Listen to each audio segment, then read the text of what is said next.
IFM News. IFM News. IFM News. Lokal.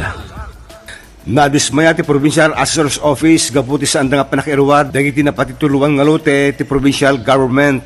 Kuna ni outgoing Provincial Assessor Evalao Jaduyor, doktalanda nga saan nga nagbaybayad ti buwis dati nga aktrikwa ti Lote nga ginatang ti probinsya. Inbatad na saan nga tax exempt dagitoy agsibot sa ampay nga nakainangan ti Pgin ti Lote kadag ditawan nga saan nga panakabaybayad ti buwis. Inbaga na umabot tinasurok sa ngasut nga ribo nga pesos iti sa nabaybayad nga buwis kadag tinasao nga Lote. Kasapula may pakita iti Register of Deeds na tumiruwari tinasao nga Lote ket may bilang nga Certificate of Non-Delinquency. Mangnum naman ni Doyor nga may ruward iti tinasao nga titulo sakbay ti panagretiro na kas Provincial Assessor. Idol Dennis Zalipio, Tatak, IFM. IFM News. IFM News. IFM News. Lokal.